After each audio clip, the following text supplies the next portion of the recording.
Basic কনসেপ্টটা করিয়ে দিয়েছিলাম।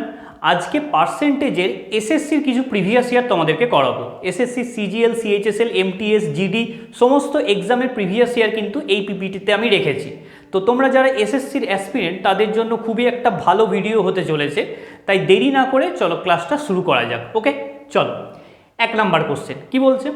1 নাম্বার কোশ্চেন বলেছে যে Sonam is a cab driver who plies within a city. The number of kilometers that she drives on Tuesday was 12.5% less than the number of kilometers than she drive on the day before. ঠিক আছে, অর্থাৎ সে Monday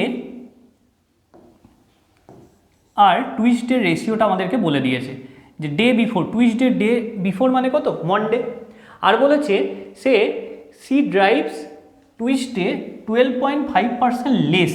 ওকে, তাহলে 12.5% মানে কত? 12.5% মানে 1/8। এটা less মানে কম, তার মানে হচ্ছে যে মন্ডে যদি সে 8 ইউনিট গাড়ি চালায়, টুইসডে সে 8 - 1 7 ইউনিট দূরত্ব গাড়ি চালাচ্ছে। ঠিক আছে, ওকে। নেক্সট স্টেটমেন্টে চলে আসি। On the other hand, the number of kilometers that she drive on Wednesday was 20% more than the number of kilometers than she drive on Tuesday. অর্থাৎ ওয়েনেসডেতে টুইসডের থেকে 20% বেশি চালাচ্ছে। তাহলে 20% মানে কি? 1/5। অর্থাৎ টুইসডেতে যদি 5 ইউনিট চালায়, ওয়েনেসডেতে 6 ইউনিট গাড়ি চালাচ্ছে। তাহলে টুইসডে আর ওয়েনেসডের রেশিও কত? 5:6। ওকে, ঠিক আছে, খুবই সহজ অঙ্ক। তারপরে কি বলছে? If Sonam drives 336 kilometre on Wednesday যদি এত কিলোমিটার সে গাড়ি চালায়, how many kilometre she drive on Monday, তাহলে মন্ডে সে কত কিলোমিটার গাড়ি চালিয়েছে।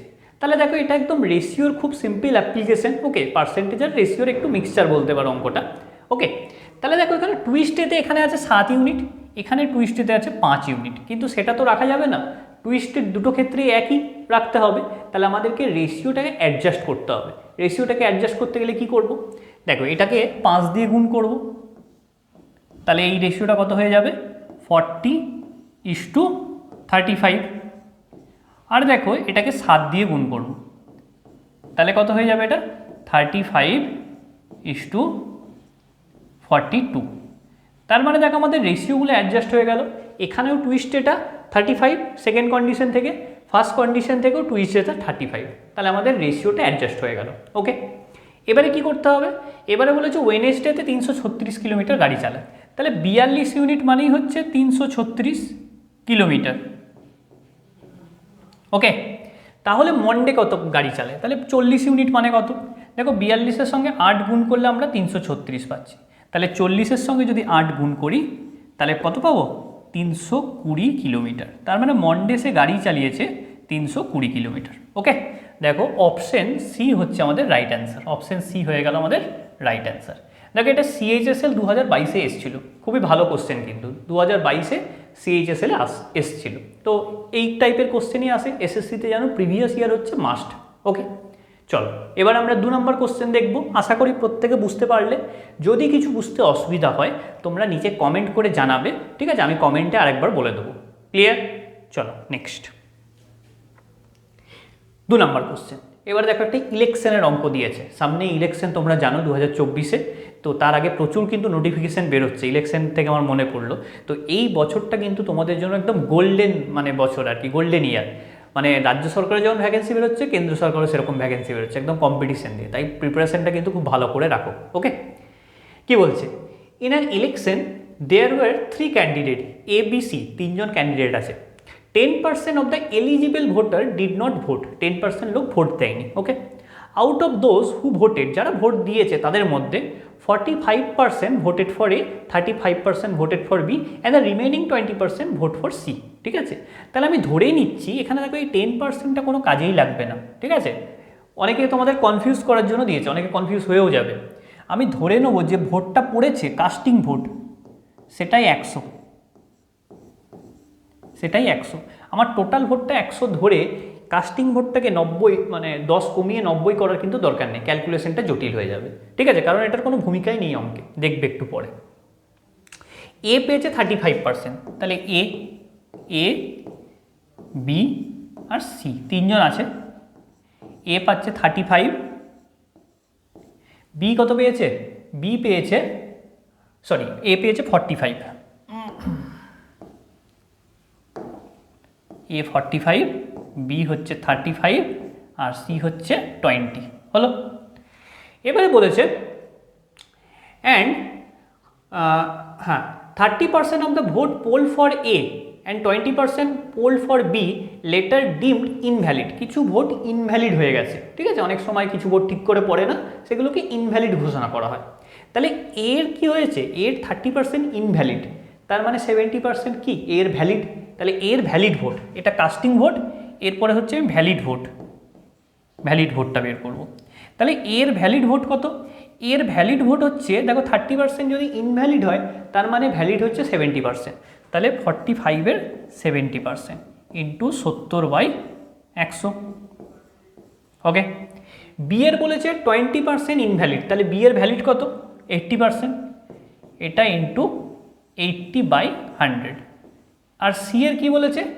সি এর বলেছে সবগুলোই ভ্যালিড, তাহলে সি এর 20টাই ভোট আছে, ঠিক আছে, এই অবধি হলো। এরপরে কি বলেছে? If A got 882 more valid vote then B, A B এর থেকে 882টা বেশি ভ্যালিড ভোট পেয়েছে। ওকে, তার মানে এদের ডিফারেন্সটা বের করতে হবে, এবার ক্যালকুলেশন করতে হবে, আর কিচ্ছু নেই অঙ্কে। তাহলে 0 0 কাটলাম, ঠিক আছে, এদিকে হচ্ছে 5 দিয়ে কাটলে 2, 5 দিয়ে কাটলে হচ্ছে 9, ঠিক আছে, 7 9 63, 63/2 মানে হচ্ছে তোমার 31.5, তাই তো? আর এদিকে 0 0 কাটলাম, 2 দিয়ে কাটলাম 5, এটা হলো 4, 5 7 35, তার মানে 4 7 28, তার মানে এদের ডিফারেন্স কত? 3.5 ইউনিট, 3.5 ইউনিট, তাই তো? সেটা মানেই হচ্ছে 882, তার মানে 3.5 ইউনিট মানেই হচ্ছে 882খানা ভোট, 882। ওকে, এবার কি জানতে চেয়েছে? যে how many valid vote D C receive. দেখো সি এর তো সবই ভ্যালিড ভোট, তার মানে 20 ইউনিটের ভ্যালুটা আমাকে জানতে চেয়েছে। ওকে, তাহলে 20 ইউনিট মানে কত? তাহলে 20 ইউনিট মানে হচ্ছে 882/3.5 ইন্টু 20। ওকে, এই দশমিকটা তুললাম, এখানে একটা শূন্য দিলাম, 5 দিয়ে কাটলে 7, 5 দিয়ে কাটলে 40, 7 দিয়ে কাটলে 7 1 7, 18, 7 2 14, 7 6, ঠিক আছে। তাহলে এখানে দেখো কত হচ্ছে? 0, 6 4 4, শেষে 4 0 আছে, তাহলে অপশন এইটা হচ্ছে রাইট অ্যান্সার, 5040, ঠিক আছে। তাহলে অপশন এটা রাইট অ্যান্সার। ক্লিয়ার? দেখ এটাও খুব ভালো অঙ্ক, সিএইচএসএলে এসছে কিন্তু, তো সিজিএলে, এমটিএসে, জিডিতে এগুলো আসতে পারে। ওকে, বুঝলে ব্যাপারটা? এখানে দেখো এই 10% ডেটাটা তোমাদেরকে বোকা বানানোর জন্য দিয়েছে। 10% লোক যে ভোট দেয় না, ঠিক আছে, এটার কিন্তু এখানে কোনো ইউজই নেই। তাই তুমি যদি টোটাল ভোটকে 100 ধরে কাস্টিং ভোটকে 90 করো, তাহলে ক্যালকুলেশনটা জটিল হয়ে যাবে, ঠিক আছে। যদি তোমাকে টোটাল ভোটটা বের করতেও দিত, ঠিক আছে, তাহলে সেটা আমি পরে করতাম, আগে কাস্টিংটা বের করে নিতাম, সেখান থেকে টোটাল ভোটটা করতাম। এই জিনিসটা বুঝবে, এইগুলো একটু বুঝলে তোমাদের অঙ্ক তাড়াতাড়ি হয়ে যাবে। ওইভাবেও কিন্তু অঙ্কটা হবে, কিন্তু অনেক বড় হয়ে যাবে। ক্লিয়ার? চলো তাহলে নেক্সট অঙ্কে যাওয়া যাক। 3 নাম্বার কি বলছে? বলছে a certain number of student from school x appear in an examination and 20% student fail. কি এক্স স্কুল থেকে কিছু স্টুডেন্ট এক্সামে বসেছে, 20% তাদের মধ্যে ফেল করেছে। From school Y 130% more student then from school X. তাহলে লিখে নিই এখানে, এদিকে এক্স স্কুল, এদিকে ওয়াই স্কুল। আমি ধরছি এক্স স্কুল থেকে 100 জন পরীক্ষায় বসেছে। এবার ওয়াই স্কুলে বলেছে 130% বেশি এক্স স্কুলের থেকে ছেলে পরীক্ষায় বসেছে। তার মানে ওয়াই স্কুলে দেখো 130% মানে টোটাল 230 জন, ঠিক আছে, 130% বেশি মানে 130 আরও বেশি মানে টোটাল 230 জন পরীক্ষায় বসলো। এবারে এ স্কুল থেকে বলেছে 20% ফেল করেছে, এটা টোটাল স্টুডেন্ট, টোটালটা ফেল বলেছে কত? এ স্কুল থেকে 20 জন, 20%। আর কি বলছে? If 90% of the total number of student appear from both school pass. দুটো স্কুল থেকে যা অ্যাপিয়ার করেছে তার 90% পাস করেছে, তার মানে 10% ফেল করেছে ওভারঅল, দুটো স্কুল মিলিয়ে 10% ফেল করেছে। তাহলে টোটাল স্টুডেন্ট কত? 100 আর 230, টোটাল দুটো স্কুল মিলিয়ে 330 জন পরীক্ষায় বসেছে, এর 10% ফেল করেছে। এর 10% হচ্ছে কত, ইন্টু 1/10, মানে 33 জন টোটাল ফেল করলো, টোটাল ফেল 33 জন। তার মানে ওয়াই স্কুলে ফেল হচ্ছে না, সরি, টোটাল ফেল হচ্ছে 33, তার মানে ওয়াই স্কুলে ফেল করেছে 13 জন, কারণ কি এক্স স্কুল থেকে 20 জন, তো 33 মাইনাস 13 33 মাইনাস 20 হচ্ছে 13 জন। টোটাল ফেল 33 জন, এক্স থেকে ফেল করেছে 20 জন, তাহলে ওয়াই থেকে ফেল করেছে 13 জন। ঠিক আছে, কোনো ডাউট নেই। এবার কি বের করতে বলেছে, what is the percentage of student from school Y who failed, ঠিক আছে, কারেক্ট টু 1 ডেসিমেল প্লেস। তাহলে স্কুল ওয়াই থেকে কত পার্সেন্ট স্টুডেন্ট ফেল করেছে, তাহলে 13 জন ফেল করেছে। ওয়াই স্কুলে টোটাল কতজন আছে, 230 জন, বাই 230 ইন্টু 100%। ঠিক আছে, খুব সহজ অঙ্ক, 0 0 কাটলাম, 130/23। ঠিক আছে, তাহলে 23 5 কত, 115 নাকি, হ্যাঁ, তাহলে 5.7, এই যে অপশান ডি হচ্ছে রাইট অ্যান্সার, এই যে অপশান ডিতে আছে 5.7। ক্লিয়ার? দেখো খুব ভালো অঙ্ক, এসএসসি সিজিএলে এসছিল। ঠিক আছে, তাহলে এই লেভেলে কিন্তু তোমাদেরকে করতে হবে। তোমরা যেখানেই পড়ো না কেন, তোমাদের দেখবে ওয়েস্ট বেঙ্গলে প্রচুর কোচিং সেন্টার আছে যেখানে সিজিএলএ ব্যাচ বলে ডব্লিউবিসিএস লেভেল, পিএসসি ক্লার্কশিপ লেভেলে পড়াচ্ছে। ওই লেভেলে পড়ে কিন্তু তোমাদের এক্সাম কোয়ালিফাই হবে না। সিজিএল যদি কোয়ালিফাই করতে হয়, সিজিএল, সিএইচএসএল, এমটিএসের প্রিভিয়াস ইয়ার একদম চষে ফেলতে হবে। 5 বছরের প্রিভিয়াস ইয়ার তোমরা করে যাও, কেউ তোমাদেরকে আটকাতে পারবে না। কিন্তু প্রিভিয়াস ইয়ার করার আগে তোমাদের বেসিক কনসেপ্টটাও ক্লিয়ার করতে হবে। যদি তোমাদের মনে হয় যে অনলাইনে ঠিকঠাক হচ্ছে না, তোমাদের অফলাইন আমার ব্যাচ আছে বেলঘড়িয়াতে। ঠিক আছে, এই রিসেন্ট শুরু হয়েছে, তো এখনও কিন্তু অ্যাডমিশন চলছে। এরপরে কিন্তু আমি অ্যাডমিশন বন্ধ করে দেবো। যারা জয়েন হতে চাও তারা কিন্তু নিচে দেওয়া হোয়াটসঅ্যাপ নাম্বারে আমার সঙ্গে কন্ট্যাক্ট করতে পারো। ওকে, চলো নেক্সট। 4 নাম্বার কি বলেছে, 4 নম্বর বলছে the income of A is 20% less than the income of B and the income of C is 70% of the sum of income of A and B. তাহলে A, B, C আছে, আচ্ছা deo আছে, and the income of D is 25% more than income of C. তাহলে এইগুলোকে আগে সাজাতে হবে A, B, C, D। চলো, A, B, C, D। ঠিক আছে, income of A is 20% less than income of B, তাহলে B যদি 100 হয়, A হচ্ছে 80, 20% কম। ঠিক আছে, এবার C বলছে কত, সি বলেছে 70% of the sum of income of A and B. A আর বি এর টোটাল ইনকামের 70%, এদের টোটাল ইনকাম কত, 180, তাহলে এ আর বি টোটাল ইনকাম 180, এর 70% ইন্টু 70/100, তাহলে 18 সাথে কত, 18 সাথে হচ্ছে 126, তার মানে সি এর ইনকাম হচ্ছে 126 টাকা। ঠিক আছে, ডি বলছে 25% more than income of C, তাহলে ডি এর ইনকাম কত, সি এর 126, ডি এর তাহলে এর থেকে 25% বেশি, ইন্টু 125/100, 25 দিয়ে কাটলে 5/4, 2, এটা কাটলে হচ্ছে তোমার 6, 3। ঠিক আছে, তারপরে 63, 5, 5, 3, 15, হাতে রইল 1, 5, 6, 30 আর 31/2, তাহলে 2, 15, 30, 57.5। ডি এর ইনকাম হচ্ছে 157.5, 157.5 হলো, সবগুলো বের করে নিলাম।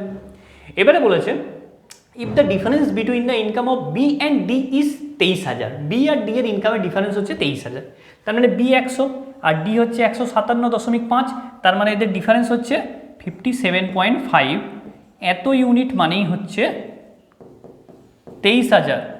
ঠিক আছে, এবার কি বের করতে বলেছে, then what is the income of A, এর ইনকাম কত, তাহলে এ হচ্ছে 80 ইউনিট, তাহলে 80 ইউনিট মানে কত, 80 ইউনিট মানে হচ্ছে 0.00/57.5 ইন্টু 80। ঠিক আছে, দশমিকটা তুললাম আর একটা শূন্য হয়ে গেল, 25 দিয়ে যদি কাটি, 25 2 50, 75, 3, আর এটা 25 দিয়ে কাটলে কত হয়, 25 দিয়ে 100কে 4 32 নাকি, হ্যাঁ 100কে কাটলে হচ্ছে 25 4 ইন্টু 8।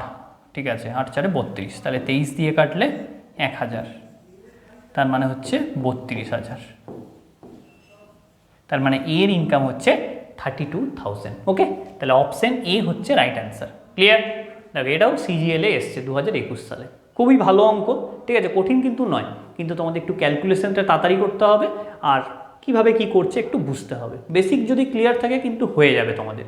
ওকে, দেখো এইভাবে আমরা আস্তে আস্তে এগোবো, কোথাও ডাউট হলে কিন্তু তোমরা জানাবে। ওকে,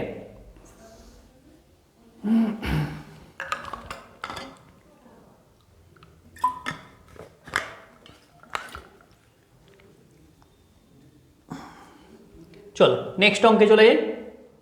নেক্সট অঙ্ক কি বলেছে, in a constituency 55% of the total number of voters are males and the rest are female. Okay, if 40% of the male are illiterate and 40% of the female are literate, then what percent of number of illiterate female more than illiterate male? ঠিক আছে, correct up to 1 decibel. খুব সহজ অঙ্ক।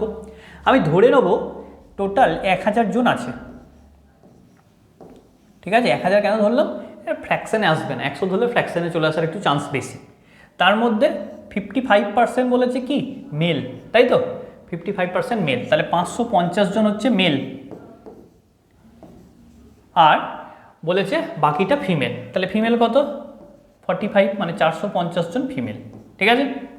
এবারে বলেছে 40% of the mail আর ইললিটারেট, তাহলে ইললিটারেট হচ্ছে 40%, তাহলে ইললিটারেট আইটি লিখছি কত এর 40%, 40% মানে 2/5, এর 2/5, ঠিক আছে, তাহলে 5 দিয়ে কাটলে এটা হচ্ছে কত 110 ইন্টু 2 220। ওকে, আর বলেছে ফিমেলদের মধ্যে and 40% of the female are literate, এখানে কিন্তু লিটারেট বলে দিয়েছে, 40% ফিমেল লিটারেট, তাহলে ইললিটারেট ফিমেল কত 60%, ঠিক আছে, এটা একটু খেয়াল রাখবে, এটা কিন্তু ইললিটারেট মেল দিয়েছে আর এটা 40% ফিমেলটা লিটারেট, তাহলে ইললিটারেট ফিমেল হচ্ছে 60%, তাহলে এর 60% বের করবো, 60% বের করা মানে 3/5 গুণ করা, তাই তো, 3/5, তাহলে 5 হচ্ছে যে 9, 90, 270, 270 হচ্ছে ইললিটারেট ফিমেল। ওকে, এবারে কি জানতে চেয়েছে then what percent is the number of illiterate female more than illiterate male, ফিমেলের ইললিটারেট যে সংখ্যাটা সেটা মেলের থেকে কত পার্সেন্ট বেশি, কত বেশি, দেখো 50 বেশি, এবার কত পার্সেন্ট বেশি, সরি 50,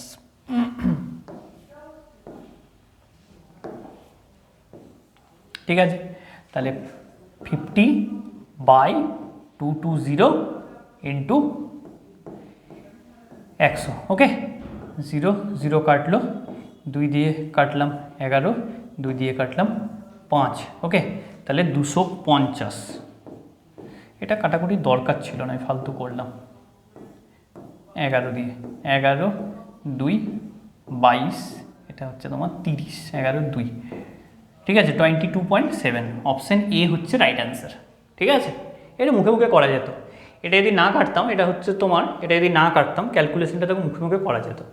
50 করার পরে মনে হচ্ছে ইন্টু কি 10/22, তাহলে 500/22, ঠিক আছে, 22 স্কোয়ার হচ্ছে কত, 22 স্কোয়ার হচ্ছে তোমার 484, মানে 22 22 484, তার মানে 22 পয়েন্ট সামথিং হতো, তাহলে অপশন এ হচ্ছে রাইট অ্যান্সার, ক্যালকুলেশনটা করার দরকার ছিল না। এরকম কিছু কিছু অঙ্কে তোমরা এই পয়েন্ট মানে হচ্ছে যে দেখেই মোটামুটি করতে পারবে, ঠিক আছে, কারণ 22 পয়েন্ট তো আর কিছু নেই, ঠিক আছে, বাকি আর ক্যালকুলেট করার দরকার নেই, ঠিক আছে, তো অপশন পেয়ে গেলে আমাকে অ্যান্সার কারেক্ট করে দেবে, নাহলে কিন্তু সময় চলে যাবে, ঠিক আছে। চলো নেক্সট বলেছে in an election candidate X got 70% of the overall valid vote, ঠিক আছে, if 20% of the overall vote were declared invalid and the total number of vote is 64,000, then find the number of valid vote poll in the favor of the candidate। তাহলে total ভোটটা কত, total vote হচ্ছে 64,000, এবারে কত invalid বলেছে 20% invalid, তাহলে valid কত, valid হচ্ছে 80%, তাহলে ইন্টু 80/100, এটা হচ্ছে ভ্যালিড ভোট, আর ক্যান্ডিডেট কত পেয়েছে এক্স 70%, তাহলে এর আবার 70% ইন্টু 70/100, দেখো হলো। এবার ক্যালকুলেশনটা দেখো কি করব, 0 0 কাটলো, এই একটা শূন্য কাটলো, এই একটা শূন্য কাটলো, এই একটা শূন্য কাটলো, এটা কাটলো। এবার দেখো এখানে একটাই শূন্য পড়ে আছে, এখানে দেখো 5 কোথাও নেই, তার মানে আর কোনো শূন্য তৈরি হবে না। তার মানে অপশানে দেখো কোথায় একটা শূন্য আছে, অপশান এতেই মাত্র একটা শূন্য, তাহলে এইটাই হচ্ছে রাইট অ্যান্সার। কিচ্ছু গুণ যোগ বিয়োগ কিচ্ছু করার দরকার নেই। তো এইগুলো তোমাদেরকে একটু শিখতে হবে, না হলে কিন্তু পরীক্ষার সময় গুণ করে করে শেষ হয়ে যাবে, টাইম চলে যাবে। কি বললাম, এখানে দেখো দেখছি একটাই মাত্র শূন্য পড়ে আছে, এখানে 5 কিছু নেই, ঠিক আছে, তার মানে আর 0 তৈরি হয় না। একটা 0 তৈরি হয় একটা 5 আর একটা 2 থেকে, এখানে তো 2 তো আছে, 8-এর মধ্যে 2 আছে, 64-র মধ্যে 2 আছে, কিন্তু 5 কোথাও নেই, তাই 0 তৈরি হবে না। তাই একটাই 0 যেখানে আছে অপশানে কারেক্ট করে দেবো, ঠিক আছে। এরকম করেই দেখবে তোমরা 25টার মধ্যে 15-16টা ক্যালকুলেশন ছাড়াই হয়ে যাচ্ছে। কোনোটাতে ইউনিট ডিজিট চেক করবে, কোনোটাতে নাম্বার অফ জিরো চেক করবে, কখনো ডিজিটাল সাম ইউজ করবে, এরকম করে করতে করতে দেখবে তোমাদের ম্যাক্সিমাম হয়ে যাচ্ছে। কিছু অঙ্ক ক্যালকুলেট করতে হবে, ঠিক আছে, সেটা করতেই হবে, একদম অ্যাভয়েড করা যাবে না ক্যালকুলেশন, কিছু করতেই হবে। ওকে, তাহলে ইলেকশনের অনেকগুলো অঙ্ক হলো, চলো নেক্সট অঙ্কে যাওয়া যাক। নেক্সট কি বলছে, বলেছে a student multiplied A number with 3/4 instead of 4/3, what is the error percentage. মানে কোনো সংখ্যাকে 3-এর 4 দিয়ে গুণ করেছে, 4-এর 3 দিয়ে গুণ করার জায়গায়, তাহলে কত এরর হবে। তাহলে এখানে আমরা সংখ্যাটা ধরবো এই 3-এর 4, এই 3 আর 4-এর এলসিএম, 3 আর 4-এর এলসিএম হচ্ছে 12, তাহলে আমি ধরে নিচ্ছি সংখ্যাটা হচ্ছে কত 12, সংখ্যাটা আমি ধরে নিলাম 12। এবার এটাকে 4-এর 3 দিয়ে গুণ করার দরকার ছিল, তাহলে অ্যান্সার, সঠিক অ্যান্সার কত বেরোতো 4-এর 3 দিয়ে গুণ করলে 16, কিন্তু সে ভুল করে 3-এর 4 দিয়ে গুণ করেছে, 3-এর 4 দিয়ে গুণ করে ফেলেছে, তাহলে অ্যান্সার কত বেরিয়েছে 9, তার মানে এটা ভুল অ্যান্সার। তাহলে কত এরর হচ্ছে, 16 থেকে 9 ডিফারেন্সটাই হচ্ছে এরর, তার মানে 7 হচ্ছে এরর, ঠিক আছে।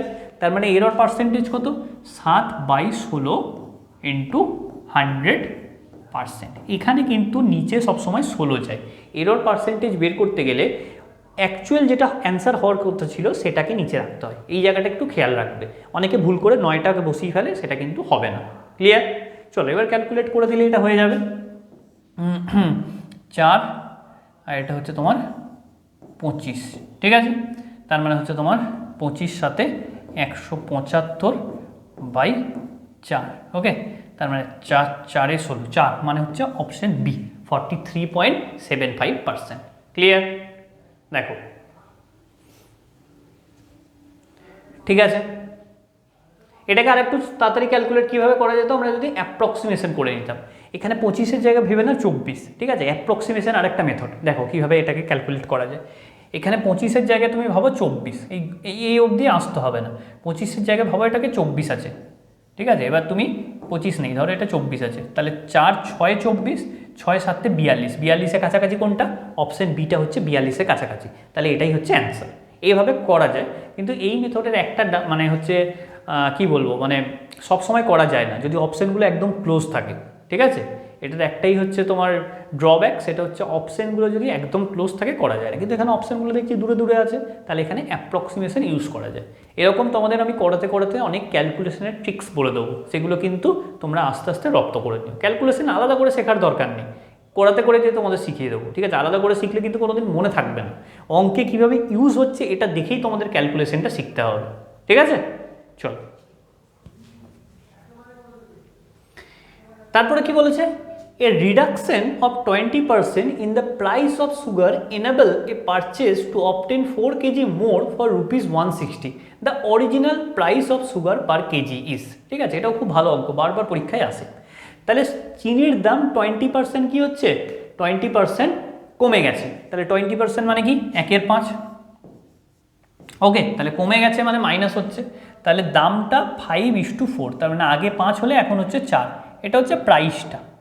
তাহলে দেখো এখানে এক্সপেন্ডিচারটা ফিক্সড আছে, তাহলে কনজামশনের রেশিওটা কী হবে, কনজামশনের রেশিওটা হবে 4:5, ঠিক আছে। এটা যারা জানো না আমি তাদের জন্য একটু বলে দিই, যে price into consumption equal to হচ্ছে এক্সপেন্ডিচার।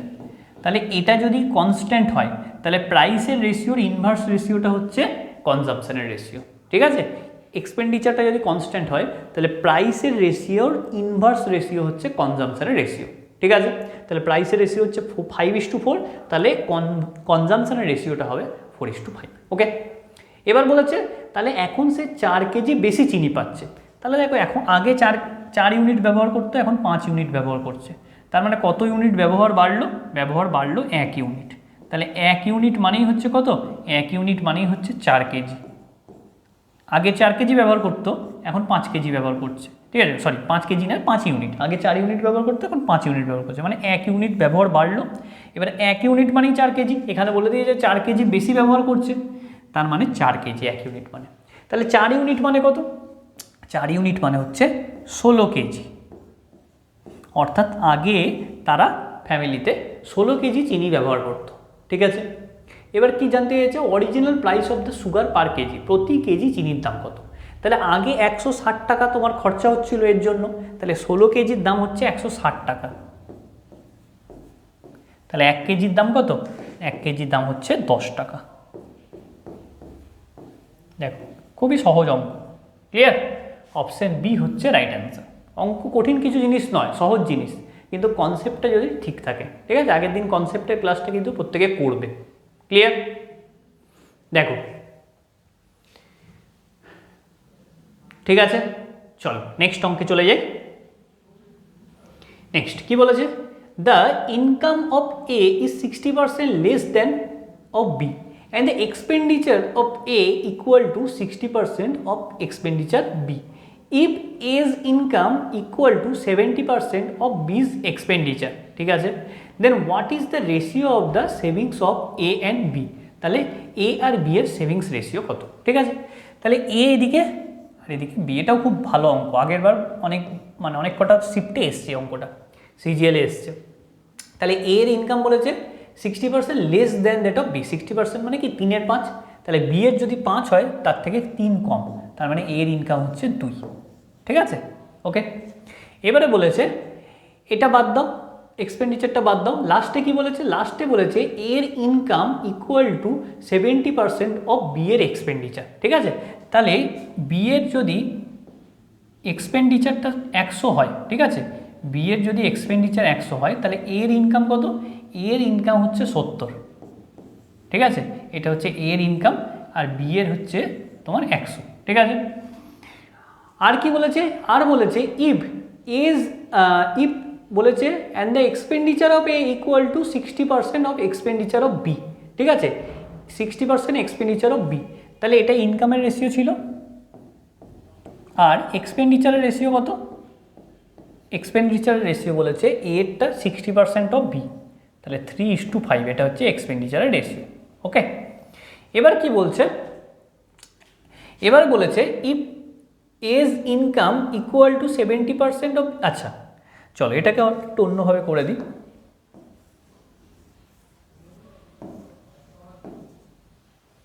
দেখো তাহলে এর ইনকামটা 2x আর বি এর ইনকাম 5x, এর এক্সপেন্ডিচার 3y আর বি এর এক্সপেন্ডিচার 5y ধরে নাও, ঠিক আছে? রেশিওটা সমান করতে যদি সমস্যা হয় এইভাবে ধরলে সুবিধা হয়, কারণ রেশিওটা পরীক্ষার হলে অনেক সময় সমান করা মুশকিল হয়ে যায়। এবারে বলছে যে এর ইনকাম, ঠিক আছে, এর ইনকাম কত? 2x ইকুয়াল টু বি এর 70%, বি এর এক্সপেন্ডিচারের 70%, বি এর এক্সপেন্ডিচার কত? 5y, তাহলে 5y এর 70% ইন্টু 70/100, ঠিক আছে? 0 0 কাটলো, ওকে, 5 দিয়ে কাটলে এটা হচ্ছে 2, ঠিক আছে? তার মানে x/y ইকুয়াল টু হলো 7/4, ঠিক আছে? তাহলে x এর ভ্যালু 7, y এর ভ্যালু 4 বসিয়ে দাও এখানে। তাহলে এর ইনকাম হয়ে যাবে তোমার কত? এর ইনকাম 7 দিয়ে গুণ করে দাও, এটা 14, আর বি এর ইনকাম কত? 35, y এর ভ্যালু কত? 4, তাহলে এর এক্সপেন্ডিচার কত? 12, আর বি এর এক্সপেন্ডিচার কত? 20, তাহলে এদের সেভিংস কত? সেভিংস মানে হচ্ছে তোমার ইনকাম মাইনাস এক্সপেন্ডিচার। সঞ্চয় মানে কত? সঞ্চয় মানে হচ্ছে আয় মাইনাস ব্যয়, ইনকাম মাইনাস এক্সপেন্ডিচার, ঠিক আছে? ক্লিয়ার? তার মানে 14 - 12 2, আর 35 - 20 হচ্ছে 15। তাহলে এ আর বি এর সেভিংসের রেশিও হচ্ছে 2:15, ঠিক আছে? তাহলে অপশন দেখো ডি হচ্ছে right answer, option D right answer. ঠিক আছে, এটা খুব ভালো অঙ্ক এসএসসি সিজিএলে এসছে। এই রেশিওটা অনেক সময় দেখেও ঠিক করা যায়, কিন্তু দেখে মানে অ্যাডজাস্ট করতে গেলে প্রচণ্ড এক্সপিরিয়েন্স দরকার। ঠিক আছে, দেখে অ্যাডজাস্ট করতে অনেক সময় মুশকিল হয়, তাই তোমাদের এক্স আর ওয়াই ধরে আমি বুঝিয়ে দিলাম। ঠিক আছে, করতে করতে প্র্যাকটিস করলে অনেক সময় তোমরা দেখেও বুঝতে পারো যে কত দিয়ে গুণ করতে হবে। এই যে 7 আর 4 এই যে বেরোলো, এটা দিয়ে গুণ করলে আমরা অ্যাকচুয়ালি অ্যাডজাস্টেড রেশিওটা পাবো। তো সেটা অনেক সময় দেখে বোঝা যায়, আবার অনেক সময় বোঝা যায় না, তাই এই প্রসেসটা তোমরা শিখে রাখো। ঠিক আছে।